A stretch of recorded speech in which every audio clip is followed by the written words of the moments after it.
Cuando decimos, bueno, sí, vamos a actuar con una condición. Nadie nos va a censurar lo que nosotros vamos a cantar. ¿Estás de acuerdo?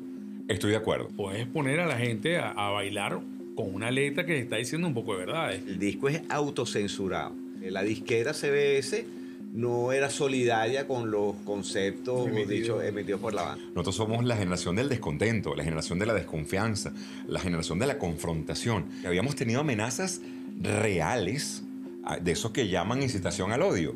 Nosotros lo recibimos. Y mucha gente ha tratado a nosotros de enlodarnos, jalándonos para un lado o para el otro, cuando no lo somos. Y yo digo, como aquí todos estamos de acuerdo que la corrupción es terrible, ¡tum!, nos sacan. Esa advertencia termina siendo una herramienta promocional descomunal. Si hablamos de la industria de la música, mucho más importante que llegar a estar de moda es lograr trascender. Y en Venezuela tenemos una banda que ha tocado a 4 generaciones, porque ha hecho música de manera ininterrumpida durante 4 décadas, con letras corrosivas y contestatarias que se han convertido en una suerte de radiografía de un país. Letras desordenadas en cuya historia hoy nos adentramos, porque vamos a hablar de desorden público. Y me acompañan Horacio Blanco, José Luis Capliz y Oscarello, de Desorden Público.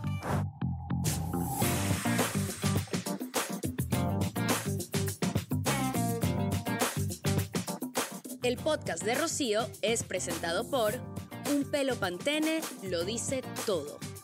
Multimax Store, las mejores marcas en un solo lugar. Banco Plaza, tú cuentas. Empire Keyway, la moto que mueve a Venezuela.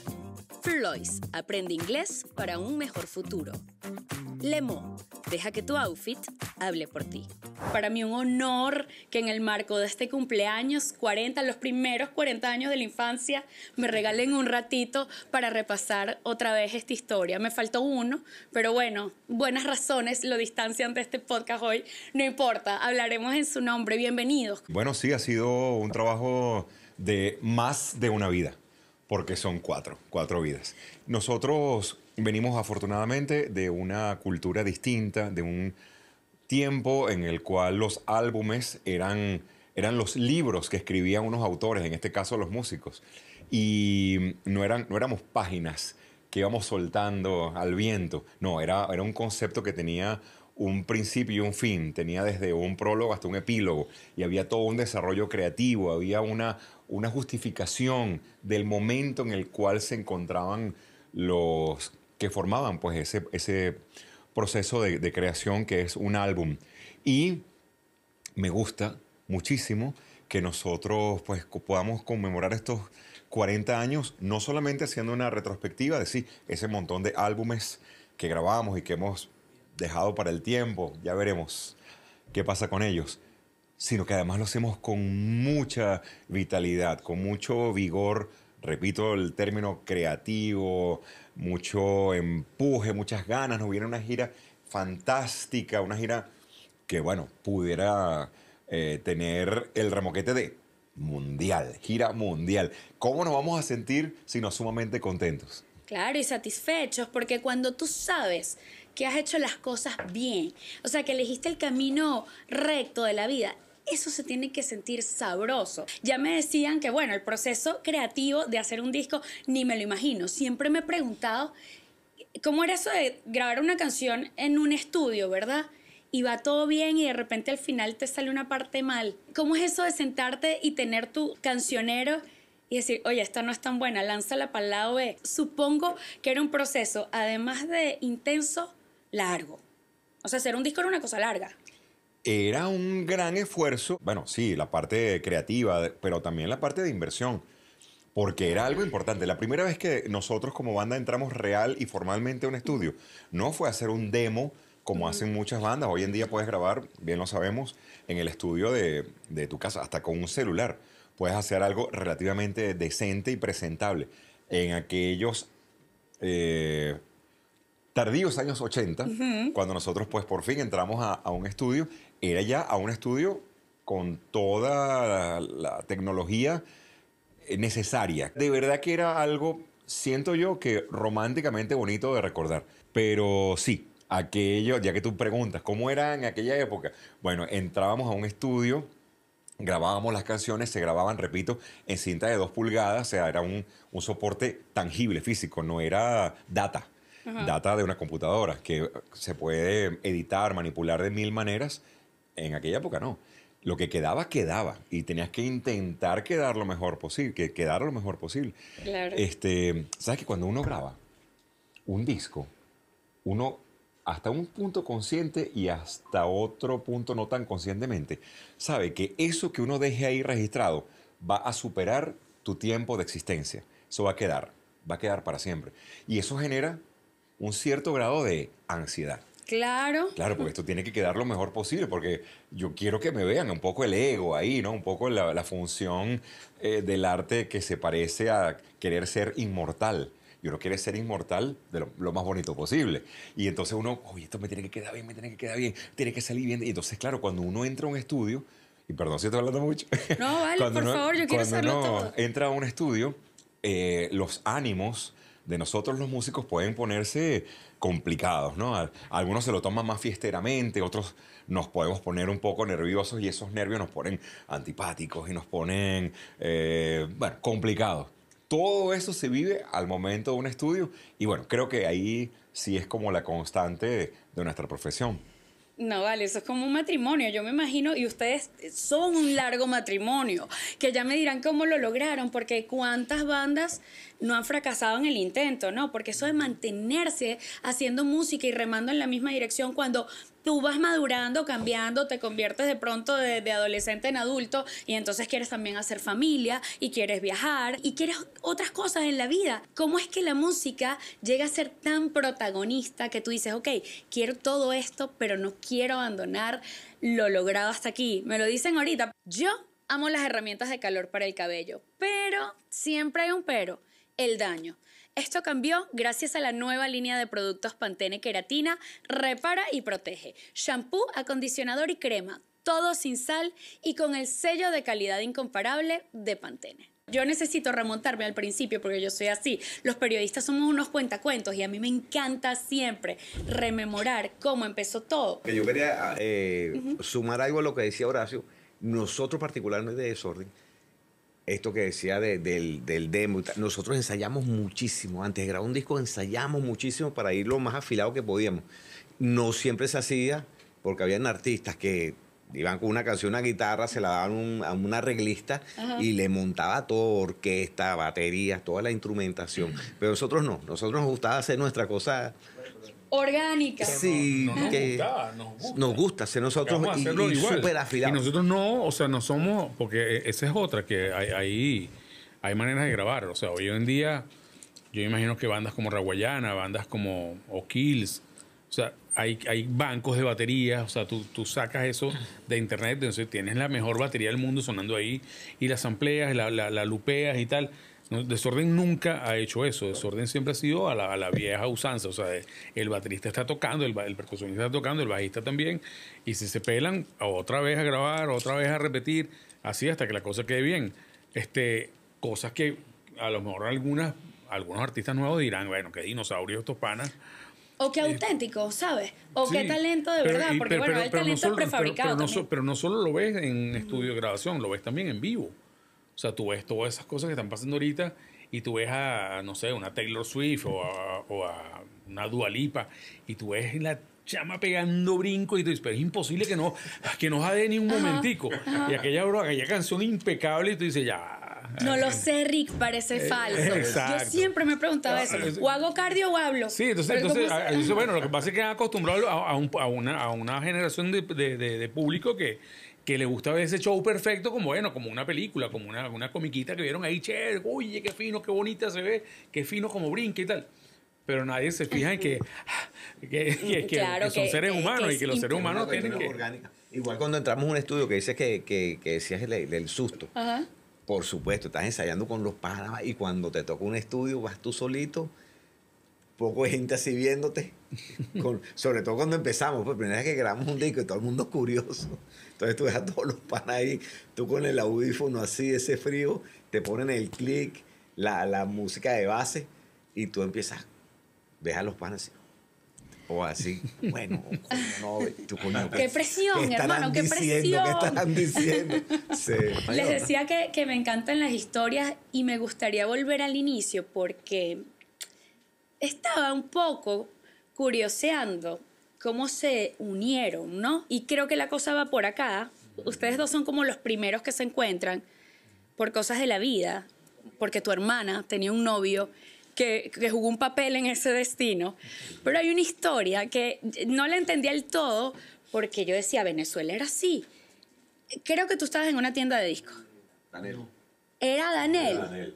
No. Que se encontró el primo Ron. Sí, sí, sí. En paz descanse. Ya va, es una historia. Y yo decía, él está en una tienda de discos y entra un muchacho y le dice, ¿te gusta esa música? Deberías conocer a mi primo. Vamos. Y yo, ya va, ¿qué Venezuela era esta? En la que tú conocías a un tipo que te dice, vente para mi casa Y para que conozcas. Se lo llevó. Daniel vive en Los Chorros. Ajá. Y se lo lleva de Sabana Grande a Vista Alegre en metro, Ajá. así cruzando que si la transferencia en Capitolio de Daniel jamás había pasado para el oeste, yo creo. Y entonces llega a Vista Alegre y se llega a mi casa y era una casa, o sea, en mi casa nos pasábamos una patota de 15 panas de Vista Alegre, muchos ya metidos en la onda punk, y, o sea, tipos con crestas y bromas así. Y Daniel llega y ve, ¿qué mundo es este? Y, o sea, Daniel asustado, ¿no? Y que, ¿para dónde me estaba este loco? Pero bueno, Daniel además siempre ha sido como que muy inocente. Y el tipo lo pescaron ahí por un disco y llegó a mi casa. Y ese mismo día, además, nosotros conociendo a Daniel, intercambiando discos. Daniel se llevó una paca de discos de mi casa y nosotros fuimos a darle la cuerda a su casa y yo me traje otra paca de discos así. Ese Cosa cuento que es muy loco, tú lo raro, sabes, muy ¿no? raro. Pero Pero bueno. ¿qué pasa también? Es la misma música. O sea, la misma música logra esas loqueras, conexiones. esas conexiones, porque fue por un disco de XTC, una banda británica, que Daniel lo agarra y llega mi primo así de super vivo y dice, ya un momento, el disco lo encargué yo, se lo encargué yo al dueño de la tienda y tal. Y el dueño de la tienda se queda así, bueno, está bien. Entonces el tipo dice, pero en serio, ¿a ti te gusta XTC? Ah, no, no, bueno, sí, me gusta esto y me gusta. Y le doy una chapita de Madness o de English Beat, una de esas bandas que a nosotros nos encantan. Y el tipo dice, ¿y tú oyes ska? Sí, a mí me encanta el ska. Ah, no, vale, tú tienes que conocer unos primos míos que están en Vista Alegre, que esos panas son locos por esto. Nosotros teníamos una miniteca que se llamaba Aseo Urbano. Claro, claro. Y entonces poníamos a ska, poníamos punk, rock, new wave y todo esto. Y fue así como que, bueno. Y ahora, yo había conocido a Daniel de vista en los ensayos de Van Halen, cuando vino Van Halen a Venezuela. Ajá. Nosotros éramos como 15 personas que nos colíamos en el poliedro, no sé ni cómo, y vimos los ensayos de Van Halen. Y yo vi ahí a Daniel por primera vez en mi vida. Y cuando yo veo que llega a mi casa, yo digo, chamo, yo te conozco a ti, tú estás en los ensayos de Van Halen. Y el tipo se me queda, sí, tal, pero era la primera vez que nos hablábamos. Y bueno, aquí están Sí, un montón de años 40 más años tarde. después. Pero no deja de ser una osadía, ¿viste? Yo escuché esa historia y yo dije, tengo que preguntarles cómo era aquello. Además que el venezolano sí tiene la particularidad de que para ser amigos estamos puestos, ¿no? Sí, es esa verdad, es nuestra es verdad. virtud. Ese es Eso no nuestro hubiera pasado en talento. Chile, eso no hubiera pasado en Perú, No. eso no hubiera Eso pasado. tenía que pasar aquí Es verdad. en Venezuela. Así como aquí tenía que pasar, que ya decía que tu hermana tenía como un papel en esta historia, pues. Sí. Porque uno no sabe quién está obrando para que lo que tiene que pasar suceda. Y ella tenía un novio que me imagino que no fue ni el novio con el que se casó, ni o sí, se casó con No, ese no, novio. No. Lo bueno de ese novio, lo que sabemos del legado que dejó, es que los llevó o Sí, los nos conectó hizo la en conexión. Aseo Urbano. Era Hizo la mi conexión. vecino. Ajá. Era mi vecino de 2 casas. Y entonces en la casa de ese pana, eventualmente hacíamos rumbas con Aseo Urbano, donde yo era DJ. Y entonces era una miniteca muy, muy mamarracha. Ajá. Donde cada quien, o sea, para ser miembro de la miniteca tenía que aportar algo. Entonces nosotros poníamos que si decks, poníamos música en cassettes. Porque no nos gustaba que, como se bailaba el slam, que nos fueran a rayar los discos, ¿no? Entonces, bueno, Horacio tenía un mezclador mejor que el que usábamos nosotros. Y ese fue el trato, ¿no? Bueno, Horacio, para que entre para la miniteca, tiene que poner el mezclador. Y entonces, Cochino interés, Horacio. O sea, no fue una cosa así. En tu caso no, No, fueron los yo gustos musicales, me estoy sino... enterando de cómo son las cosas. Sí, viste, No, siempre quiero un podcast en el que la pero verdad fíjate salga. algo. O sea, Horacio llega a esa patota de nosotros de Vista Alegre Ajá. porque lo llevan de chaperón de la hermana. O sea, que la hermana se empata con el pana este. Entonces la mamá le endosaban al muchachito, a Horacio. Y bueno, Éramos unos chamos, ¿eh? Todo esto que estamos Es verdad. contando, éramos chamos de 14 años. Bueno, yo tenía 14 años de edad, 13, 14 y años. ya eras chaperón. Bueno, tu hermana, ¿oíste? me Qué salía. No, sí. Y vas con tu hermano. Pero una cosa que ya tú con 14 años ya estabas escribiendo canciones, eso sí, o sea, Sí, la apetencia sí. musical estaba ahí, leyendo, curioseando, adentrándome en las entrañas de Desorden Público. Digo, puede ser que en aquel tiempo, sí o sí, la música era parte de una generación. Es decir, si no hacías algo de música era como que no estabas en nada. Y se me ocurrió pensar, en estos tiempos todo el mundo quiere ser influencer. Eso no quiere decir que todo el mundo tiene talento. Pero a lo mejor, echando la mirada atrás, por allá 40 años atrás, aquello de influenciar a otros era a través de la música. Sí. Por eso tú eras patinetero, pero querías hacer música. Tú estudiabas, no sé, en el colegio o querías ir a la universidad, pero también necesitabas tener una banda, como para estar vigente, ¿no? Estaba muy fuerte la primera etapa de Sentimiento Muerto. Fue una Ajá. banda que a nosotros nos influenció sobre todo la actitud y o sea, hágalo usted mismo, ¿no? O sea, que ya venías de una etapa de un rock sinfónico y un rock pesado que tenías que ser realmente buen músico para tocar esas cosas, y nosotros no lo éramos. Y vemos en Sentimiento Muerto, en que otro grupo de ese momento, Seguridad Nacional. Seguridad Nacional, PPS, que eran otro sonido, eran una cosa fresca, y nosotros así como que, ciertamente lo que acabas de decir, pana, yo quiero ser músico, o sea, más que está poniendo música de otros, vamos a hacer nuestra propia música. Y nadie hacía ska, y en esa misma medio escenita punk que había muy underground en Caracas, a todo el mundo le gustaba el ska, y todo el mundo tenía discos de Madness o de Specials o de, no sé, así como tenías eso, tenía unos discos de Bauhaus, una banda muy dark, gótico, o de Cure o de Police, pero nadie hacía ska. Entonces estaba Sentimiento Muerto, que se tiró como para el lado de Cure. Estaban los Cuarto Reich, que hacían hardcore. Estaba PPS, que hacía New Wave en onda Devo, en onda B52, y nadie hacía ska, a los Specials, a los Madness, y entonces por ahí nos dio, nosotros, bueno, tenemos que ser la Hagamos banda. algo diferente, Sí, ¿no? o sea, dentro de esta escena cabe una banda de ska. Y qué curioso que eso fue lo que los llevó por ese camino, que justo yo decía, bueno, ska, un género jamaiquino, que además está vinculado a la protesta desde su ADN, ¿no? Desde su concepción, porque sirve para rebelarme contra el abuso a los derechos humanos, que también, por desgracia, es un presente continuo en la vida del hombre, en la historia del hombre, pero quizás parecía un poco desvinculado de Venezuela. Y llegan ustedes y dicen, ¿sabes qué? Nadie lo está haciendo, lo quiero hacer yo. Eso me llama la atención, porque también el abanico de la música es infinita y es extraordinariamente rica. Entonces me imagino que no solamente encuentran un nicho desatendido, sino una apetencia. Esto suena bien, estas letras me gustan, lo que esta gente está haciendo, este movimiento social me gusta. Algo de eso también tuvo peso en la decisión de hacer ska. O sea, era porque no lo estaban haciendo en Venezuela, pero hubo algo más. Desorden viene del punk. Ok. Primero, o sea, digamos que el germen ahí que nos llevó a ser músicos fue el punk. Ok. Y del punk... Que ese sí era más popular en Venezuela, o sea, ese sí era como... Bueno, estaba Sentimiento Ajá. Muerto, que también venía de ahí, estaba la Seguridad Nacional, estaba la LLDK, estaba un motín urbano, y obviamente era la onda punk trasladada de Inglaterra a Venezuela con sus diferencias, bueno, obviamente de idioma y todo, pero la esencia estaba ahí, ¿no? De protestar, de expresar las incomodidades que tiene uno como chamo, como joven, o sea, que no podías pasar por el Ateneo de Caracas con unos alfileres, o sea, con unos imperdibles, unas chapitas, que no te agarrara un camión de la Guardia Nacional que siempre estaba apostado en ese triangulito ahí frente al Ateneo, y te agarraban y te metían para las aulas sin haber hecho nada. Entonces te robaban las botas porque eran unas botas militares, o sobre todo porque era verde militar, y te arrancaban los imperdibles de las orejas, cosas así. Entonces esos camiones se llamaban orden público. Claro, estaban rotulados con el Ah, orden sí, público. Entonces, bueno, creo que todavía existen, creo que volvieron a existir los camiones de ¿Andan orden por público. ahí el orden público? Sí, existe otra Me vez. gusta más el desorden. también. Definitivamente el desorden. Entonces, bueno, fue como que, o sea, de alguna manera expresar nuestra rabia y nuestro desencanto y con lo que las cosas de la sociedad, ¿no? Pero al mismo tiempo el ska es muy fiestero. Claro. El ska es una música súper alegre por lo general y era aprovechar esas dos cosas, ¿no? Esa ambigüedad a favor, ¿no? O sea, puedes poner a la gente a bailar con una letra que está diciendo un poco de verdades.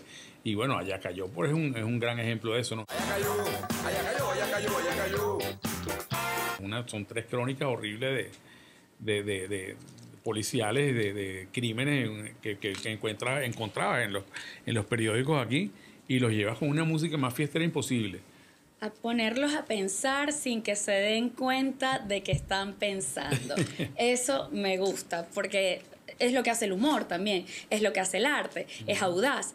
Ya me estaban contando lo de los camiones de la Guardia Nacional.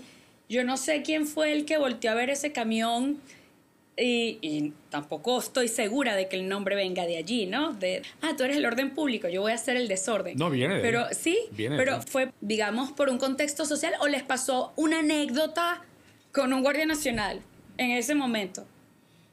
A mí me pasó. ¿Qué te pasó? Bueno, siendo menor de edad, terminé en una de estas situaciones extrañas policiales, siendo menor de edad sin tener ningún delito cometido, por estas redadas que eran realmente cacerías de seres humanos. Pues.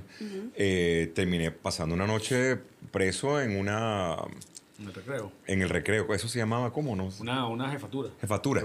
En una jefatura de policía pasé una noche preso sin haber hecho nada. Solamente, como dice... Haber ido a un concierto de sentimiento. Bueno. Ajá, como dice Caplis, bueno, por estar en esta onda contracultural, podríamos decir. Y fíjate, cuando nosotros empezamos a escuchar estas bandas que fueron fuerte influencia para nosotros, el punk británico, el punk de los Estados Unidos, luego el punk español, que ya teníamos una vinculación ahí interesante por el idioma, todas esas bandas hablaban de sus contextos. Nosotros somos todos de esto que algunos llaman generación X. Nosotros somos la generación del descontento, la generación de la desconfianza, la generación de la confrontación. Y vibramos en esa sintonía. Pero no podíamos cantarle a Ronald Reagan o a Margaret Thatcher o al rey de España, porque era absolutamente disparatado. Nosotros teníamos que contextualizar en nuestro país, en nuestra ciudad, nuestras rabias, nuestros desencuentros, nuestras frustraciones generacionales. Y más aún cuando constantemente aparecían estos escándalos en la política. Y entonces Desorden asume esa bandera muy nutrida por el punk y muy enfiestada por lo caribeño del ska. Y entonces, bueno, así rompe nuestra banda. Con algunas particularidades. Nuestra primera imagen popular es de unos rebeldes que se visten de palto y corbata. Ya por ahí había como una disonancia entre lo que están diciendo, pero mira cómo se visten. ¿Qué es esto? Influenciados también por la estética del ska británico, que Caplis mencionó recién, pues ahí venía el blanco y el negro. El uso del blanco y el negro en esas bandas británicas tiene un trasfondo más allá de lo meramente gráfico, ¿no? Tiene que ver con un tema de antirracismo. Es la conjunción de los colores sin que entre ellos exista rechazo o tensión. Se abrazan los colores. Y todo eso para nosotros era súper, súper, súper interesante y nos nutrió para tomar ese robo de aquellas ideas y transformarlas en nuestro discurso. Luego, Desorden sería cada vez más tropical. Me permito usar ese adjetivo, sobre todo por la incorporación de Oscarello en las filas de nosotros. Y entonces Desorden, ese desorden primitivo, ese del que hemos venido hablando, empieza a buscar una identidad de sonido, una identidad que nos convierte, afortunadamente, en una banda más popular porque nos proyecta fuera de esa movida underground, como dije antes, contracultural, y empieza a hacernos una banda de salir en televisión, de tener temas sonando en radio, de empezar a girar realmente por todo el territorio venezolano, a salir de las fronteras, y eso justamente ocurre cuando Desorden dice, mira, vamos a ir entendiendo quiénes somos, no solamente porque nos conectamos con nuestras raíces culturales de esta ciudad. Hace poco, antes de que empezara la entrevista, hablamos de cuán salseros somos, ¿no? Todos aquí, sobre todo los caraqueños, creo que somos muy salseros todos. ¿Cómo podemos tomar también, así como tomamos prestado del punk y del new wave y del reggae y de todas estas tendencias globales, vamos a tomar también de lo que venimos escuchando desde que nacimos? Y ahí, en esa amalgama, en esa experimentación que no tuvo una planificación mercadotécnica, eso fue totalmente orgánico. En los ensayos, probando cosas, probando melodías, la incorporación de instrumentos de viento, repito, importantísimo el aporte de Oscarelo, y me abrogo el hablar por él, con tu permiso, querido. Él llega a Desorden sin ser un músico punk o un músico ska, él llega siendo un salsero. Y claro, cuando él llega y empieza a escuchar lo que hacemos nosotros, que va a tocar salsa, solo que casándose con nuestro flow musical. De ese choque luminoso de tendencias es que viene esa perfil, esa personalidad de sonido que yo siento que con el disco Canto Popular de la Vida y Muerte, 1994, es que Desorden empieza a decir, ok, esto sí somos nosotros. Qué interesante, porque yo siento que todos los géneros puros necesitan un momento de mestizaje musical. O sea, necesitan darse la mano con otros sonidos para llegar a otros lugares y a otros públicos, porque entonces empiezo a reconocer algo que me gusta y me atrevo a degustar lo nuevo, ¿sabes? Como en la gastronomía. Como esto tiene un ingrediente que a mí me gusta, déjame ver qué tal lo demás. ¿Y cuánto tiempo tenía Desorden cuando tú llegaste? Yo creo que un año. O sea, nuevecito. Tú tienes casi los 40 años también. No, pero es el nuevo. Siempre serás el nuevo.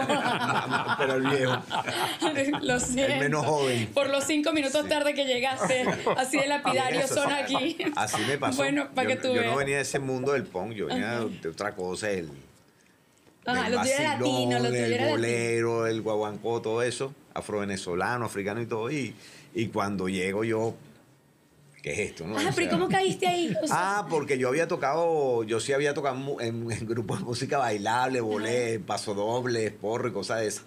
Y hubo, y como decíamos antes, pues que uno siempre quiere estar tocando. Entonces yo estudiaba, pero a la vez también quería estar tocando música. Y me encontré con el hermano de uno que estudiaba conmigo, que toca saxo, ajá. Kiko Núñez. Ajá. Y él fue el primer saxofonista de Desorden. Entonces ya la banda que tenemos nosotros de música, que se iba bastante alocada, se había disuelto. Y en Desorden dijeron, oye, vamos a hacer en ¿Dónde está el futuro? El tema, un solo de timbales. Ajá. Y entonces viene Kiko y dice, bueno, yo conozco un timbalero. Entonces me fue a buscar. Y por supuesto, el primer ensayo que yo coño, ya va. ¿Qué es esto? ¿Qué no? es esto? Sí, o sea, yo no he oído esto nunca. Encima que estaba nuestro amigo Mu, que es uno de esos de la familia de Desorden. El tipo andaba con unos lentes sin cristales. Yo, pan, este loco. O sea, para mí Esta todo me da gente. bueno, sí. Pero nada, pero chévere. Y yo decía, bueno, no, a esto le cae una tumbadora aquí, qué sé yo. Y bueno, me gustó mucho porque me gustaba estar en bandas y así. Y me parecía súper interesante lo que se hacía, pues yo estaba aprendiendo mucho ahí. Y bueno, hasta el sol de hoy. Bueno, y lo que falta todavía por Sí, contar. lo que falta. El otro día Horacio estaba diciendo en una entrevista, ahora ¿cuándo me quedan cosas por hacer? Y me encanta, porque así es la vida, ¿no? Pero yo me pongo a pensar, ¿qué cosa extraordinaria hice yo a los 14 años? No se me ocurre ni una, es que ni un examen de biología memorable, no hay nada que yo sé, no hay nada. ¿Tú sabes lo que es escribir una canción a los 14 y que todavía hoy tú la escuches y digas, epa, eso que yo dije... O sea, a los 14 uno es la nada misma, uno es un adolescente. Y hoy la escuchas y digas, epa, yo sí que tenía razón. Era la inquietud de decirle cosas al mundo sin tener una tribuna para hacerlo. Entonces, mi medio para decir esas cosas era en las páginas de atrás de los cuadernos del liceo. Entonces yo iba esbozando letras, pues al estilo old school de tachar, borrar, hacer flechitas. Lástima que esos cuadernos se perdieron, porque creo que me divertiría mucho verlos de nuevo. Y entre esas canciones que yo escribía sin tener música, era solo un tema de un protopoeta. Yo ahí escribí Políticos Paralíticos. Y, claro, porque me sonaba chévere la manera en que rimaba político y paralítico, ¿no?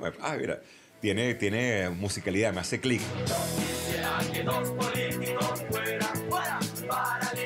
Cuando Desorden aún no era Desorden, pero ya nosotros empezábamos, Capliz y yo y otros panas, empezamos a hacernos más cercanos y a compartir música, ya empezamos a tener una amistad. En un loco viaje de los carnavales del año 1985, en un viaje de carnaval de unos chamos que iban a pasar unos días de vacaciones a Puerto La Cruz, por cierto. Yo les digo, mira, tengo esta letra, esta cosa, y que a Capriz se le ocurre una melodía, sin tener un instrumento en la mano, era todo Tarareado. sí, era tarareado, era demasiado espontáneo.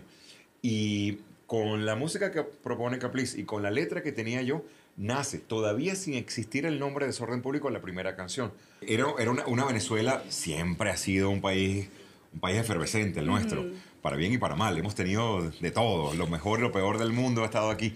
Y nosotros, en ese momento, decidimos tener una banda. Lo hablábamos también hace unos minutos atrás. Era parte del deseo, del anhelo, del cómo superarme como adolescente. ¡Tener una banda! Muy pocos lo lograban. Nosotros nos atrevimos a dar el paso y, bueno, no solamente la banda sobrevivió, sino esas primeras canciones siguen siendo una petición constante en nuestras actuaciones. Incluso, normalmente, las piden personas que son mucho más jóvenes que la canción. Me llama la atención porque también soy periodista y nosotros como periodistas pues tratamos de ir surfeando olas. La ola de la información, la ola de la censura, la ola de la crítica social. Y a veces eso te trae problemas. Yo no sé en aquel tiempo si meterte con los políticos o decirles ojalá sean paralíticos era un problema. ¿O había algún político que decía estos muchachos del Carrizo no sirven para nada? ¿O eso nunca pasó? Sí, ¿Había censura? Claro, Sí. claro. Desde el primer disco la disquera, que en ese momento era CBS, que después pasó a ser Sony Music, Ajá. el disco es autocensurado. Decía que la disquera CBS no era solidaria con los conceptos emitidos por la banda. Y decía, está prohibida la radiodifusión de las canciones de políticos paralíticos, ¿dónde está el futuro? Y no sé qué más. Pero igual sacaron el disco. No. Sí, sí. Y se lucraron El disco también. Escápate conmigo. Ajá. Escápate conmigo. Y ganaron. Pero es que lo increíble es que esto se hace yo creo que con mucha pacatería, ¿sabes? Mucha mojigatería. Sí, sí. Ay, si se lanzamos esto, si nos metemos en un rollo, y si viene una demanda de algún ente censor con C, no con S, y nos metemos en un rollo. Entonces, bueno, aquí nosotros nos curamos de salud con esta advertencia. Sí. Pero esa advertencia termina siendo una herramienta promocional descomunal. Claro. Porque claro, cuando en aquellos años la gente iba a las discotiendas y veía el disco, quizás el nuestro llamaba la atención porque la carátula tenía algo distinto, porque había un nombre que era Desorden Público. ¿Qué es esto? Y cuando la gente lo tomaba en su mano decía, prohibida la... ¿Por qué esto está prohibido? Yo me lo tengo que llevar para saber por qué. Eso es Claro, así. no, y si está prohibido más lo quiero. obvio. Así empezó todo, además Sí. en la humanidad con Y Adán y de Eva. hecho, el tema políticos paralíticos, Ajá. cuando lo estamos grabando, dice la letra original, yo quisiera que los políticos fueran paralíticos. Y la gente, creo que de la misma disquera, ¿verdad? Dijo que no generalizáramos. Entonces hubo que cambiar. Yo quisiera que 2 políticos. ¿Qué tal? No vale. Bueno, a quienes vean ese Es muy podcast, mezquino. que salgan de uno y el tema, para que vean que hice 2 políticos. En esa grabación, sí, es Es así. muy mezquino tener que escoger solo a 2, ¿verdad? Bueno. O sea, que Pero era una manera de ellos decir, Claro. si nos llegan a atacar, nosotros decimos, bueno, pero son 2, que no eran eres tú. fulano y Son mengano, otros. exacto, eran Son otros, otros que no eran eres tú. otros. Les tiran el partido opuesto. Pero más allá de eso, nunca hubo, digamos, un presidente, bueno, yo sé que hubo uno, que hasta está incluido en una canción. Ay. Ajá, pero en aquel tiempo, 80, 90, hubo alguno, no sé, Carlos Andrés, que les dijera, muchachos, pero ¿hasta cuándo? Carlos Andrés era muy tolerante. Éramos muy Sí, chavos ¿verdad? todavía para que esos carcamales se fijaran en algo con Ajá. nosotros.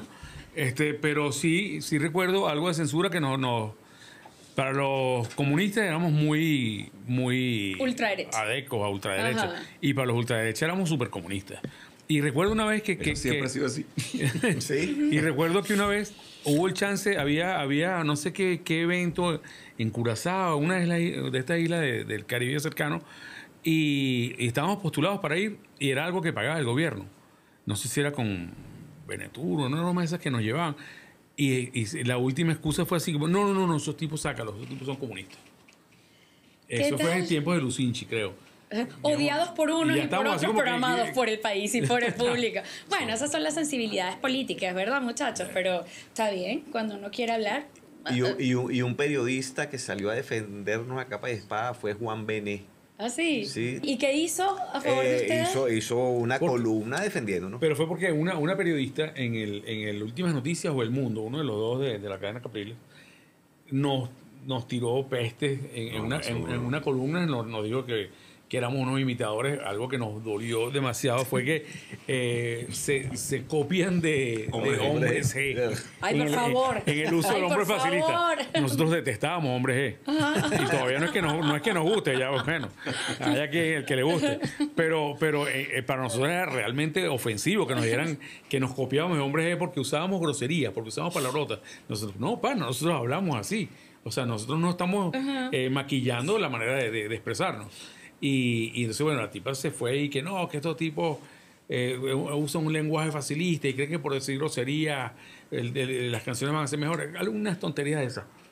Y al día siguiente le salió la réplica en el mismo periódico, sin que nosotros hubiéramos sabido nada, de Juan Bené, que tenía una columna que era especializada en béisbol, y el tipo siempre tiraba una que otra pedrada por ahí política, ¿no? Cuando se podía. Y el tipo salió a defendernos así como a capa de espada de qué riñones tiene esta periodista de decir esto, y a una periodista de su mismo periódico y todo. Y el tipo le lanzó de todo elogiándonos y que estos sí, chamos sí tienen guáramos, que no sé qué, que se atreven a decirle estas cosas a los políticos. Y bueno, por ahí se fue la cosa. Los pusieron a pelear, la controversia, pero me encanta porque donde hay debate y discusión quiere decir que la gente está pensando. Sí. Y pensar en cabeza propia es algo necesario para la vida y a veces demasiado cuesta arriba para algunos. Y fíjate que un paréntesis aquí, o sea, en esa tónica de que, bueno, para unos somos comunistas, para otros somos capitalistas o somos ultraderecha. Yo creo que esa es la función de desorden siempre. O sea, el gobierno que se monte tiene que tener un ente crítico que le diga las cosas que está haciendo mal y que tiene que criticar las cosas que no están bien en nuestro país, en nuestra sociedad. Y ese ha sido el rol de desorden de toda la vida. Esa ha sido la esencia del punk. A mí, yo tengo un hermano que es más comunista que el Carrizo. Y entonces el tipo es el tiempo, ¿qué? Tú eres una farsa. ¿Cómo es posible que tú vienes del punk y ahora tiras más para la derecha? Yo no tiro para la derecha, yo tiro en contra de todo lo que está mal. Si la derecha está mal y la izquierda está mal, no soy anarquista, pero no creo en esos gobiernos a ultranza de que ahora soy el más adeco de los adecos. No, jamás lo seré, ni soy el chavista tampoco. Entonces, esa es la esencia de desorden. Y eso es una cosa que yo creo que mucha gente la ha pasado por debajo de la mesa y mucha gente ha tratado a nosotros de enlodarnos, jalándonos para un lado o para el otro, cuando no lo somos. O sea, no me jales ni para un lado ni para el otro porque no lo voy a hacer. Y igual, de otra manera, también celebramos las cosas que estén buenas. O sea, tampoco es que voy a hacer la piedra de tranca para todo y la nube negra, todo está mal. No, o sea, nosotros tenemos canciones como Tiembla, canciones como, vaya, cantidad de cosas que dicen cosas bonitas. No, y te voy a decir algo, y no es porque estén ustedes aquí, pero yo creo que es demasiado mezquino tratar de discriminar, de politizar la música. Yo entiendo la crítica porque soy periodista y los periodistas somos unos grandes criticones también. Yo que lo sigo hace tanto tiempo he sido testigo de que algunas veces, qué mezquino, ¿no? El músico tiene que vivir, el músico vive de su música, pero entonces si acepto cantar en un festival, te satanizo porque considero que estás del lado incorrecto de la historia, del lado del gobierno. Y yo digo, bueno, más allá del festival, hay un conflicto moral cuando te montas en un escenario. Debería existir, muchachos. Si a mí me llama el gobierno y me dice, mira, voy a hacer este programa cultural gratuito para el público, para que los venezolanos que no tienen cómo pagar un ticket de un concierto escuchen su música, ¿debería generarle un conflicto al músico? Yo creo que es muy importante que la banda sea fiel a su mensaje. Y nosotros hemos actuado en infinidad de escenarios. Sí, como muchísimos colegas, hemos actuado en tarimas que tienen auspicio público, bien sea de ministerios, entes culturales, alcaldías, gobernaciones, y eso ha existido en Venezuela y en el mundo desde hace mucho tiempo. Está Venezuela, que se nos polarizó extremadamente desde hace algún tiempo. Todos sabemos esta parte de la historia contemporánea de nuestro país. Esta Venezuela que se nos puso tan irritable y tan intolerante, comenzó a ser muy severa y comenzó a tener posiciones muy agresivas, muchas veces muy groseras, en contra de las agrupaciones que se montaban en uno o en otro bando cuando ellos consideraban que el gobierno regional o nacional iba en contra de sus creencias. ¿Sí me expliqué? Y entonces, bueno, nosotros, por ejemplo, voy a poner un ejemplo que es bastante ilustrativo. Somos invitados a tocar en el festival Suena Caracas. Un festival, como no, muy, muy importante por la locación en la cual se realizaba, por los recursos invertidos, unas condiciones técnicas de verdad muy buenas y un cartel muy bueno. Nos invitan a tocar donde estaban agrupaciones como Café Tacuba, importantísimos y queridísimos hermanos mexicanos, Cultura Profética. O sea, de verdad, un cartel muy relacionado con el ámbito musical de Desorden. Y entonces, bueno, nos hacen la invitación y entonces, primero el debate interno. ¿Aceptamos? ¿No aceptamos? Sí, no, sí, ¿por qué no? Empieza algo que creo que es muy saludable, nosotros poniéndonos de acuerdo. Y cuando decimos, bueno, sí, vamos a actuar con una condición. Nadie nos va a censurar lo que nosotros vamos a cantar. ¿Estás de acuerdo? Estoy de acuerdo. Ok, si es así, sí. Nos anuncian y entonces comienza el odio de Twitter, ¿no? Por un lado, esto te lo juro, chama, esto fue así. Por un lado, los tuiteros más recalcitrantes del lado que apoya al gobierno decían, ustedes no se les ocurra, imperialistas, pisar una tarima del pueblo, porque van a saber lo que es la furia. O sea, amenaza. ¡Susto! ¡Epa! Y entonces, al mismo tiempo, vendidos por un puñado de dólares han aceptado tocar para estos tipos. Las dos posturas más increíblemente opuestas, que terminaban siendo muy parecidas, empiezan a ladrarnos esos perros rabiosos a ambos lados, ¿no? Y nosotros... En el medio. Nosotros lo que vamos a hacer es tocar, es nuestro arte, es lo nuestro, ¿no? Y entonces llega el día de la actuación. Nosotros temerosos porque habíamos tenido amenazas reales de esos que llaman incitación al odio. Nosotros lo recibimos.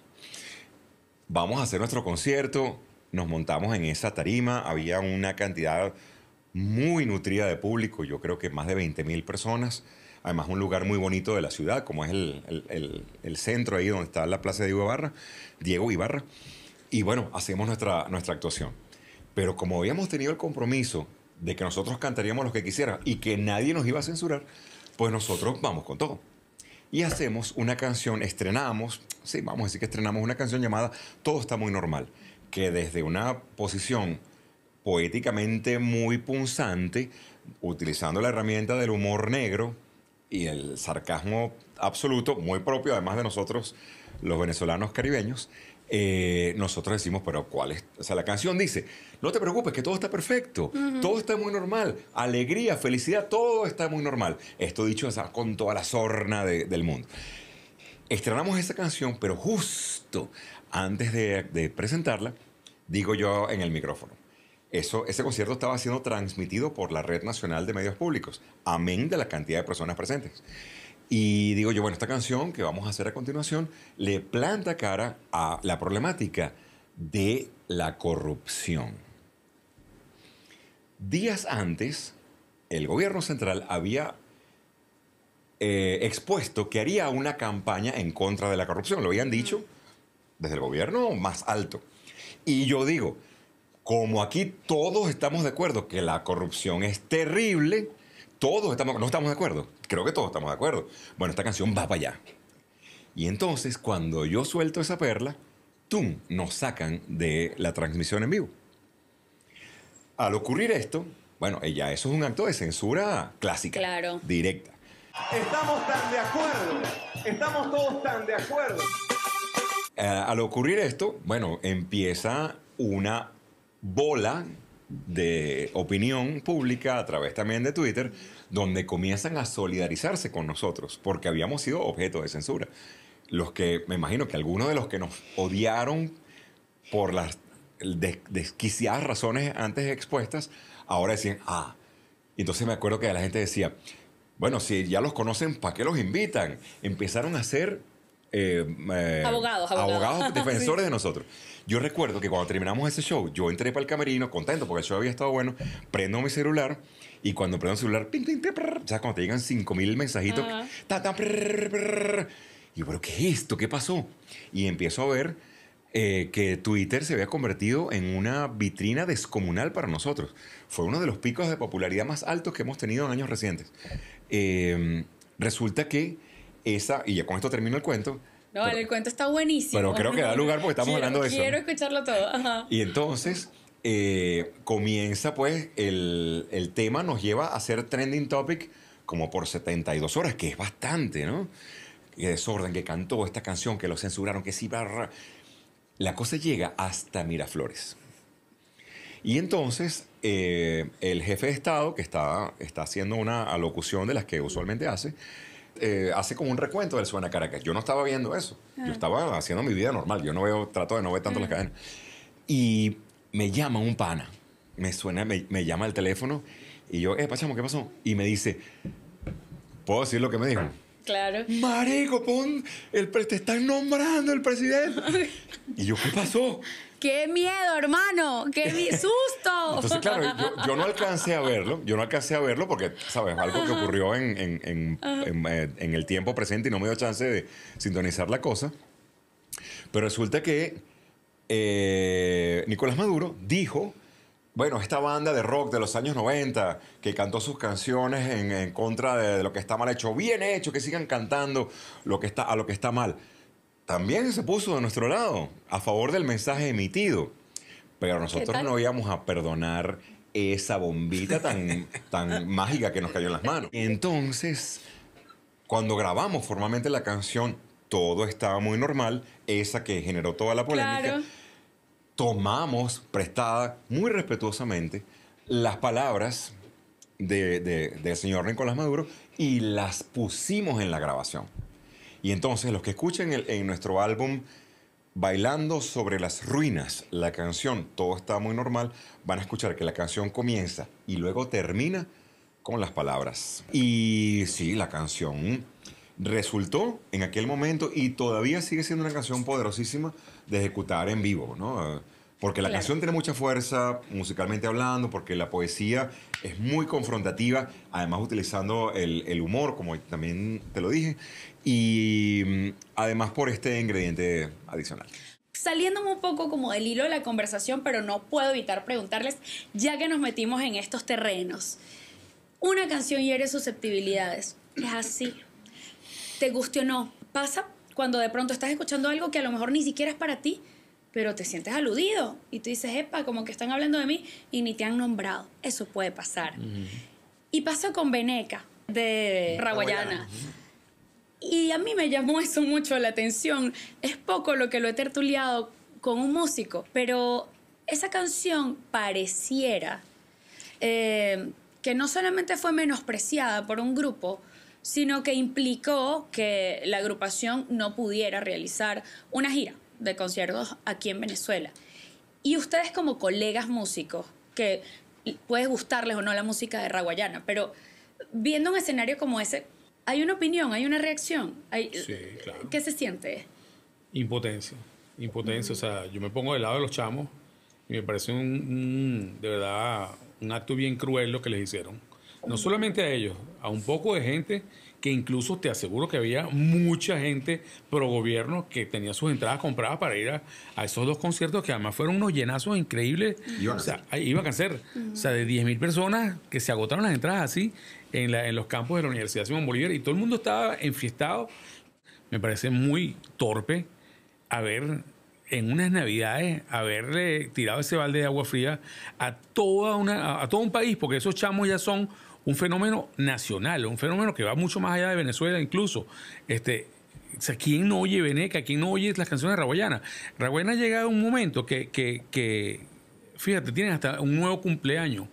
La canción esa de Sí. Deberías el día que tus padres. Esa canción la canta la diáspora venezolana. Que termina el cumpleaños y cantan esa inmediatamente. O sea, es como el segundo cumpleaños de los venezolanos, sobre todo en el exterior. Entonces, no te conviene a ti tener un pueblo feliz. Dale felicidad a la gente. Deja que la gente goce con su concierto de Raguayana. Además, esos chamos no son políticos. Esos chamos poco tienen de contenido político en sus canciones. Claro, el pase de factura vino porque creo que Beto apenas pasó el 28 de julio, salió en redes a decir, bueno, que estaba descontento, un poco de cosas ahí. Y eso fue descaradamente un pase de factura de eso. O sea, eso no tiene absolutamente nada que ver con el contenido de Veneca ni nada. Esa fue una excusa tan maltrecha y tan barata que nadie se la cree. Entonces, a mí me pareció súper cruel, y lo repito, no solamente con Raguayana, sino con todo un país. Y con la industria musical, con el país, además que era este festival de música que con tanto esfuerzo han tratado de sacarlo adelante, tenía una gran apuesta con estos conciertos. Que necesitamos, o sea, en Colombia la cantidad de festivales que hay en el país al lado, en Ecuador, en Perú, en todos lados, y Venezuela nada. Entonces esta gente de verdad que le está apostando a una cosa, tampoco se meten en política. Esos panas de verdad hacen las cosas políticamente correctas. Y tenían un poco de cosas, hasta un bar súper chévere, donde están los nuevos talentos ahí fogueándose. Todo se acabó porque un chamo te dijo que no estaba de acuerdo contigo. Un chamo de oposición, pues. Claro, o sea, y esa es la intolerancia que ha sido como una célula cancerígena que yo creo que ha generado una metástasis en este país que trasciende la política. Y la crítica es importantísima para cambiar la realidad. No solamente formularla, hacerla, sino tener la tolerancia para escucharla, digerirla y ver qué tomo. Porque no es lo mismo escupirte la verdad en la cara tampoco. Yo no tengo para criticarte que ofenderte. Pero es necesario escuchar. A partir de allí uno discierne. Ojalá más temprano que tarde esos muchachos puedan venir para acá, porque yo siento que Venezuela está ávida de esa generación de relevo. Claro que hay extraordinarios músicos ahorita haciendo un buen trabajo, pero por desgracia sus plazas están en otros países. Y nosotros sabemos que esto es un gran país para hacer una buena plaza para el talento musical, porque lo ha sido. Sí, lo sabemos nosotros, que venimos de los 80. Por supuesto, que fue tremenda época además. Sí. Y no es que todo tiempo pasado fue mejor, pero las cosas como son. Todavía tenemos talento en Venezuela, pero en aquella... Y sí, me voy a poner a ver otra vez por el retrovisor. Yo leí de un lugar llamado Juncolandia y yo decía, ¿qué rayos es Juncolandia? Es como una plaza de conciertos en la Colonia Tovar, ¿qué es eso? ¿O es un lugar como más underground, así, donde no la vale, gente mira, va? Juncolandia fue un club campestre que quedaba en el kilómetro 35 de la carretera entre Unquito y la Colonia Tovar, perdón. Y era un club que tuvo mucha vida en la Venezuela de los años 70. O sea, estábamos nosotros súper niños. Entonces era un club donde tú ibas y te desconectabas totalmente de la ciudad, estando muy cerca de la ciudad relativamente. Y entonces, bueno, ahí montabas ponis, tenías que hacer unas manguitas de coleo o para montar caballos. Tenías un tiro al blanco con ballestas y con flowers. O sea, era un campo, o sea, ubicado en los años 70. Estamos hablando de, ¿cuántos? 50 años para atrás. Y bueno, esas eran las diversiones para la sociedad, ¿no? Y habían cabañitas, entonces tú te quedabas en un clima además increíble. O sea, parecía que estuvieras en los Alpes suizos. O sea, era neblina hasta ese club se vino a menos hacia principios de los 80, no sé, cuestiones de mala administración, lo que sea, se fue viniendo a menos, pero ese club era de unos panas de nosotros, de la familia Fonseca. Y Junior Fonseca era parte de la patota esa de Vista Alegre, donde estaba yo. Y entonces era prácticamente estaba un club abandonado. Ese club tenía una discoteca, un bar discoteca, que estaba también abandonado, y con su barra y todo. Y dijimos, pana, es así como la taberna de donde salieron los Beatles. Y nos recordaba también a un video de English Beat. Era muy parecido. Entonces, pana, ¿y por qué no lanzamos para Juncolandia, a veces esa broma está, y nos lanzamos a Juncolandia y empezamos hasta a ensayar en Juncolandia. Desde Vistalegre nos lanzamos al kilómetro 35 hacia la Colonia Tovar a ensayar y nos veníamos en la noche, una broma de loco. Y entonces ahí surgieron un poco de canciones y todo, y después surgió la idea de vamos a hacer nuestro propio festival, La Crisis Musical, se llamaba. ¡Wow! Qué duro, qué lapidario. O sea, una cosa es más lapidaria que la otra. Crisis la Musical crisis musical. 1, Crisis Musical 2 y Crisis Musical 3 hubo. Y de ahí, bueno, ahí surge De Desorden. Juncolandia para el mundo, después México, Europa, bueno, Estados Unidos, conquistando plazas con... Australia, Japón. Claro, Tokio, Australia. Japón, es que ni me imagino los japoneses intentando bailar ska, no me lo puedo imaginar, pero ellos son melómanos y le dan un valor importantísimo a la hay música. una movida ¿no? ska increíble. ¿En serio? Sí. Bueno, Una de las bandas más importantes del mundo en el ska, en la actualidad, es Tokyo Ska Paradise Orchestra. Imagínate esto, nosotros somos invitados a tocar en Japón.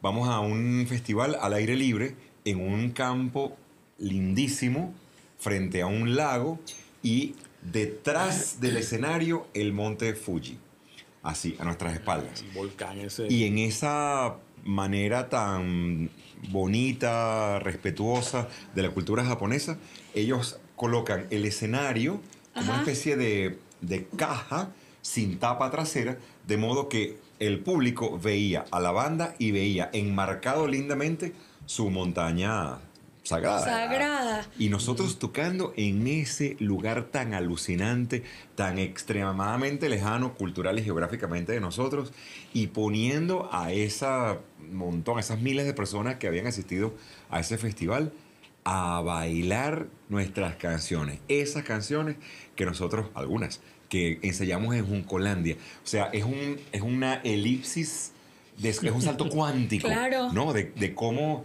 haber compuesto esas canciones a nuestra manera, con nuestros recursos, con cosas maravillosas y cosas más complicadas. Cómo las canciones nos permiten llegar a lugares tan alucinantes. Creo que es uno de los grandes premios, quizás el más grande premio que pueda tener nuestra música, y hablo por millones de músicos que en este mundo son y han sido, es eso, poder llevarlo a la audiencia y poder transmitir momentos de felicidad, momentos de convivencia gloriosa, cuando todo el mundo, sin importar las creencias o convicciones de que tengas al lado, bailas y cantas. Sí, la música no tiene frontera. Y además yo siento que es como la antítesis de la Torre de Babel, ¿no? Porque los idiomas nos separan. ¿Verdad? Pero cuando escuchas una canción que te gusta, no importa en qué idioma esté, tú conectas con esa canción y es tuya. Tal La cual. entiendes, la Sí. sientes. La sientes desde otro lugar que quizás no es solamente, ¿no? Y entonces ahí está la magia bellísima de la música. Pero han habido muchas agrupaciones en la historia, no solamente la de Venezuela. Nosotros aquí hemos tenido cualquier cantidad de agrupaciones buenas. Pero luego decir que te mantienes durante 40 años, por ejemplo, Guaco tiene más de 50 años, pero ¿cuántos vocalistas han pasado por allí? ¿Cuántos tecladistas? ¿Cuántos músicos han girado? Creo que Gustavo Aguado es el único que Se ha es mantenido. es el hilo conductor de esa historia, ¿no? Sí. pero no hay más. Es el hilo conductor. Luego Caramelos de Cianuro, que también es de larga data, pero, Queda uno solo. pero bueno, Exacto. es difícil. Y eso le pasa en líneas generales a todas las agrupaciones, los Amigos Invisibles, que entiendo que ahorita también están como reformándose porque han ido perdiendo a sus Los amigos músicos. quedan dos. El Catire y Julio. y Julio. Y Julio. Ah, Maurimix ya no está en No, los- hace rato. Hace mucho. Entonces, uno los ve a ustedes y uno dice, ¿cómo hicieron estos 4 tipos? Porque ustedes y el que me falta aquí, que son, digamos, los del principio, para no separarse, para no divorciarse, para no sucumbir ante las diferencias irreconciliables que yo calculo que existieron en algún momento. Porque si le pasa a uno con su familia que es su sangre, con tu pareja que le da más giradoras y un día te levantas y dices, no te quiero ni ver, te odio. ¿Cómo no te va a pasar? Es verdad, ¿cómo no te pasa con un compañero de trabajo, no? ¿Cómo han podido Por la música. Yo sobrellevar? creo que la música La fue pasión, la ha música. sido también el elemento que va más allá, o sea, que te hace superar muchísimas barreras. Esa pasión por ensayar, por un ensayo. nosotros mismos ahorita saliendo de un ensayo y son canciones que tenemos, no sé, 40 años tocando algunas. Y todavía las tocas y todavía sientes que vibras con eso, ¿no? Los 4 que estamos aquí, siempre estuvo Desorden primero que cualquier otra cosa. Nosotros nos ha tocado duro. O sea, a Daniel recuerdo que murió su hermana, Altagracia Sarmiento, un accidente de tránsito en Los Ángeles. Y ese mismo fin de semana estábamos tocando en Maracaibo. Y vaya, o sea, la procesión va por dentro y todo, ¿no? Y Daniel estaba ahí feliz en su batería. Y obviamente su hermana, o sea, la que se acaba de morir. Y me acuerdo que estábamos en un ensayo, a mí también se me murió mi abuela en una operación. Y era mi abuela, que yo le decía a mi mamá, o sea, mamá de Ina, vivía conmigo. Y vaya, traga grueso y estábamos en un ensayo. Bueno, estamos en un ensayo, estoy haciendo música a pesar de que se me murió mi ser querido. Y es eso, la música como que está ahí siempre más allá de felicidad o de tristeza. Es como un ente vivo ahí que te absorbe y que te hace superar cosas y te hace de verdad tener una resistencia férrea para algunas y tener también una sensibilidad especial para otras, ¿no? Yo creo que eso nos une a nosotros 4. Daniel, ahorita te lo puedo asegurar, con La Clave le está yendo mucho mejor económicamente que lo que pueda ganar con Desorden. Y Daniel está ahí fiel, o sea, y Daniel se va con nosotros ahorita para la gira y vaya, o sea, patria o muerte, o sea, nosotros, Desorden es una cosa que está ahí. Hay cosas que no se compran, pero wow, cuánto cuestan, ¿no? Nosotros tenemos un amigo manager, que es Lino, y él hizo una reflexión hace un tiempo, y me parece muy válida, él viéndonos desde adentro y desde afuera, ¿no? Como banda. Él dice que cada uno de nosotros, por naturaleza, ha desarrollado, pues, una personalidad que complementa a las demás dentro de ese ensamble, que somos los viejos Desorden. Siendo, lo voy a parafrasear, siendo Oscarello como el pater familiae, ¿no? De verdad, Oscarello es un tipo muy, muy paternal, ¿sí? Sin lugar a dudas. Siendo Capliz, el cascarrabias, el punk, el siempre disconforme. Te quiero. Pero está bien, hay que ser conforme. No, es que lo que pasa es que yo soy muy autocrítico, o sea, yo no me creo el estrellato nunca, entonces hay cosas que ellos, este show estuvo ahí, estuvo horrible. Entonces, bueno, a veces es un poco látigo hay que administrarlo, el de la autocrítica, o sea. Sí, pero lo que pasa es que también o sea, a mí me gusta, no sé, como que aterrizar los egos, ¿no? Y Horacio es porque si tú eres el autocrítico o el castigador y tú eres el paternalista, el que pasa la manito por la espalda y dice, no, muchachos, todo está bien y reconcíliense, me imagino, cuando se pelean y no levanten la voz. ¿Cuál te toca a ti? Creo que como el meticuloso, ¿no? ¿Cómo se llama? Como el demasiado organizado, ¿no? O sea, algo así me decía, ¿no? Y Daniel, el demasiado artista, ¿no? El que siempre está como volando. Entonces, claro, si te das cuenta, cada una de esas personalidades puede encajar con las demás sin que se sienta que alguien está robándole protagonismo o robándole como los enanitos de Blancanieves, ¿no? Ajá. Cada uno es uno porque tiene un carácter y entre ellos conviven. Bueno, nosotros somos los enanitos de Desorden. Porque además ahí está ese cliché, ¿no? De que el músico tiene que reinventarse para mantenerse vigente. Sí, es un tremendo como cliché. Si fuéramos unas galletas que traen fecha de caducidad. Que eso de que me tengo que reinventar, o sea, que me tengo que inventar una y otra vez para mantenerme vigente en qué.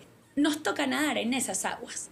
Entonces, cuando tú dices, quiero seguir haciendo algo extraordinario, aunque tenga la posibilidad de ser menos bueno, quiero ser muy bueno. Aunque tenga la posibilidad de hacer canciones desechables, quiero seguir haciendo música para la posteridad. Entonces, de repente estás como ahí dando brazadas contra la corriente. Puede ser muy difícil y muy agotador.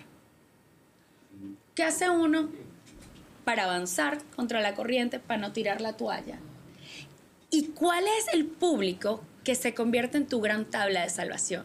El que te tiende la mano y te dice, ven acá, que yo te saco de esa corriente. Qué buena pregunta. Es cierto que hay momentos en los que es más difícil porque hay cosas que son propias de la banda hay cosas que son propias de la industria musical, cultural, y hay cosas que son propias del país y ahorita del planeta con tanta locura que hay. Entonces, ¿sabes? A veces hay crisis transversales que van cayendo como un dominó, te van cayendo encima esas fichas y uno, wow, ¿cómo hago con tanto peso? Cuando te das cuenta que la mayoría de los apoyos se reciben hacia las tendencias musicales urbanas, ¿no? Eso es una realidad. ¿Quién puede ocultar eso? Y nosotros, muy lejos de ser una banda urbana, es decir, no tenemos grandes apoyos, no los tenemos. Nosotros tenemos que lidiar con brechas generacionales. Sí, ¿no? Algunas de nuestras canciones han sobrevivido los tiempos. Qué bueno, maravilloso, que así sea. Pero no podemos dejar de entender que los tiempos cambian. Y es glorioso aceptarlo, que los tiempos van cambiando, que los gustos van cambiando y que obviamente un chamo de 14, 15 años nos va a ver a nosotros como unos señores. Y eso genera brechas. O sea, de verdad que hay momentos en los que sientes que, wow, toca duro. Y entonces, sí, uno tiene que ser creativo. Y entonces, bueno, ¿a qué le echamos mano nosotros este año? Bueno, a una conmemoración que no es poca cosa. Pues 40 años, bueno, podremos decir 1000 cosas, pero nuestra carta de presentación en este momento dice, tengo 40 años ininterrumpidos. ¿Quién nos lo quita? Nadie. Y entonces, cuando nosotros decimos, estamos celebrando 40 años y queremos salir a tocar, ¡pum!, aparece una gira mundial que nos lleva ya en pocas semanas a no sé cuántas fechas en Europa. Y vamos a estar en Países Bajos, Francia, Alemania. Vamos a hacer una vuelta muy chévere y muy completa por España. Vamos a Portugal. Y luego, regresando, nos vamos para Sudamérica para tocar en Buenos Aires, tocar en nuestra querida Montevideo. También vamos para Santiago de Chile. Colombia. Vamos a Bogotá, vamos a Panamá.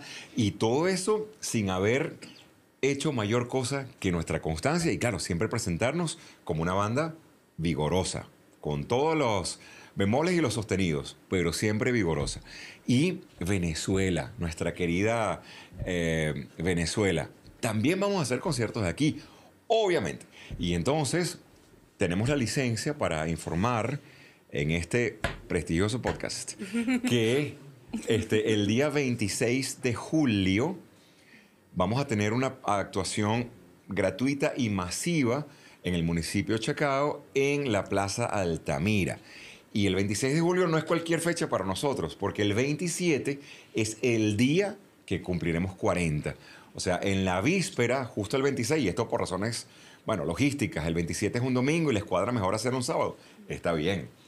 ¿Qué tanto rollo? Unas horas antes no pasa nada. Y aquí también vamos a hacer entonces nuestra actuación de 40 años, que va a ser un paseo por 40 canciones. Algunas de ellas han sido ensambladas a maneras de popurrí, porque si no estaríamos haciendo un show de 4 horas y tampoco es la idea.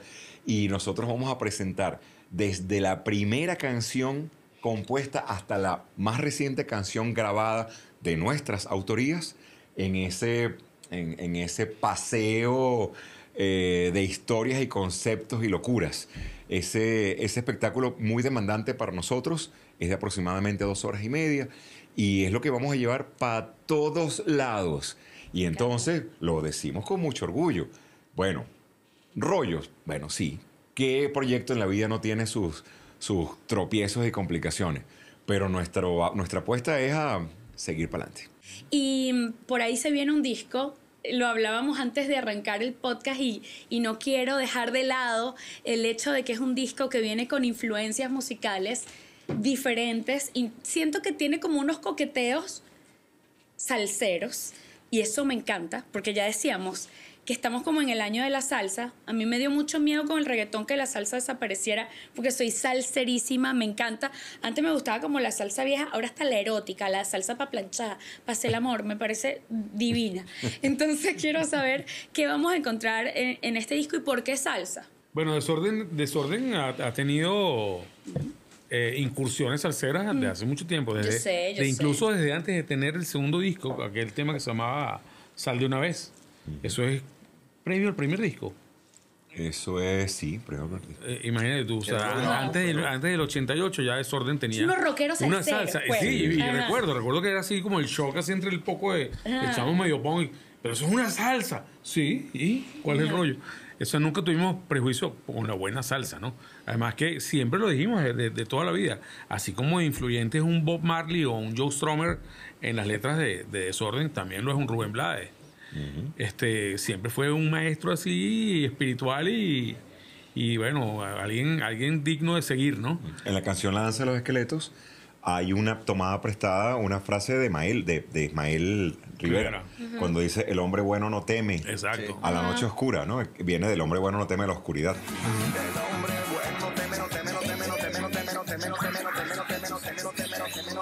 Claro, pero ya va. Esto va a ser como una influencia, un coqueteo, una notica ahí o una salsita trancada para bailarla en un cuadrito. O sea, yo quiero... Es un tributo nuestro a los 50, a los 60 años de la 60 años de la Fania. Ajá. Siempre, o sea, todos nosotros, yo soy el menos salsero de los cuatro viejos. Y con todo eso yo tengo mis cuantos discos de salsa que me gustan mucho. Ajá. Y voy para las fiestas de la clave y me las gozo muchísimo. Las bandas de salsa venezolanas son de increíblemente el nivel que tienen. O sea, tú los oyes ensayándolo a nosotros, los tipos son un camión que le pasa por encima a lo que sea, ¿no? Entonces, la salsa siempre ha estado en Venezuela. O sea, yo creo que no hay un venezolano que pueda decir que asco la salsa. Bueno, te es un ridículo, ¿no? Sí, o sea, sí, porque sí. es que uno crece aquí con eso. Igual también con el merengue y también la música venezolana y todo, pero la salsa siempre ha estado ahí. O sea, desde que yo tengo uso de razón, yo he oído salsa, quiera o no quiera. Te montabas en un carrito por puesto, te montabas en el metro, ¿no? O sea, siempre he oído salsa por ahí. Yo coincido con ella. Yo creo que hay cosas que yo ahorita escucho de salsa erótica ochentera. Digo, oye, pero no estaba tan mal. No en era los tan mal. 80, bueno. No era tan No, mal. Lo que no, pasa, porque lo que pasa exacto. lo que pasa es que en los 80 tú, coño, había salsa Claro. dura. Y te metían ese... Y después vinieron cosas tan malas, salsa. Cuando tú oyes esa salsa erótica, primero digo, oye, pero tenía buenos arreglos y todo. Claro Sí, que sí, sí, sí, claro sí. que pasa. No. Bueno, a mí no me gustaba, a mí no me gustaba Gilberto Santa Rosa. En aquel momento yo decía, no, pero es que Gilberto Santa Rosa es como que en el país de los ciegos el tuerto es rey. Y no, vale, con Ay, los que años súper uno dice, es un No, tipo, cuidado, es claro. tremendo. Respondió la pregunta. Mira, No, yo quiero saber si yo te voy a escuchar cantando salsa así sí, trancada. mira, grabamos un disco Ajá. que se llama Salsa All Ska. Ok. Es como una adaptación de Fania All Stars, Fania Ok. All Ska. Y tomamos 6 canciones, hacer la curaduría fue una chamba, porque la tormenta creativa, bueno, cada quien proponga, y eran unas listas como de 100 canciones, y había que hacer rondas tras rondas tras rondas, hasta que por fin llegamos a una cantidad bastante modesta de 6 temas. Pero cuando te digo modesta en número, no es modesto en la calidad de esos temas que teníamos que adaptar Claro. a nuestro sonido. Hacer la adaptación de los arreglos de esos super músicos que fue la Fania All Stars, fue una chamba, pero de verdad bastante seria. Porque nosotros hemos hecho este homenaje respetando la obra original. No hicimos una caricatura maltrecha. Ok. ¿Cuáles son las 6 canciones? Hicimos Mi Gente, Ajá. Héctor Lavoe, voy a nombrar a los cantantes. Hicimos A o No, Héctor Lavoe. Hicimos El Ratón, Cheo Feliciano. Hicimos ¿De qué? Rubén Blades / Willy Colón. Hicimos Químbara, Celia Cruz. E hicimos Quítate la Máscara. Voy a mencionar Me a encanta. Ray Barreto. No es el cantante, pero Ajá, es conocida ajá. por Ray Barreto. 6 números fantásticos. ¿Y se trajeron músicos invitados para esto? ¿O ustedes somos solitos nosotros. allí haciendo todo? Porque la idea era que cuando vayamos a tocar esto y hagamos un tour con el Salsa All Ska, a nosotros nos suene. Además, por razones económicas. Imagínate, bueno, empieza a traerte todos los invitados para que... No, somos nosotros 8. Y el disco, sí, es un homenaje muy claro a las canciones y por ende al género, pero no suena a Fania. Suena a nosotros. Suena a Porque, Desorden. Y no, porque y no es un nosotros- disco de salsa, No. es un disco de Desorden. Me encanta eso, porque además es verdad, el ska es un género, pero Desorden es más que un género musical, es más que el ska. Desorden es desorden. Y yo creo que eso pasa, eso se llama legado, ¿sabes? Cuando encuentras ese sonido original, eso es legado. yo tenía como una anécdota chimbísima, pero dije que no, ¿cómo me voy a ir sin decirles que para mí no había nada más emocionante? Me van a matar porque voy a hablar de la piratería, pero cruzarme con los quemaditos de la autopista y yo, dame todos los que tienen desorden público, la hora loca. Ya yo sé que esto es un horror escucharlo para un artista. Como mi placer culposo que se lo estoy confesando a la persona menos indicada. Entonces yo escuchaba cómo venía el popurrí, ¿verdad? Y venían mezclando cancioncitas y eso explotaba con tan, tan, tan, tan, tan. Ahí yo no tengo ritmo, ustedes no saben que estoy tarareando, pero ya cayó. Ajá. Y yo decía, pan, ¿qué es esto? Esta es la gloria. Ninguna generación venidera debe perderse de la extraordinaria música que han hecho. Música que se les agradece en presente continuo y les deseo que sean muchas décadas más, hasta el infinito y más allá, muchachos. Gracias por una conversación tan inteligente y tan valiosa para mí. Sí. No hay que vivir de la nostalgia, pero hay que reconocer lo bueno que hemos tenido y lo que seguiremos teniendo. Gracias. Feliz cumpleaños, muchachos. Gracias. Larga vida a Desorden Público. Gracias. Nos vemos en el próximo podcast.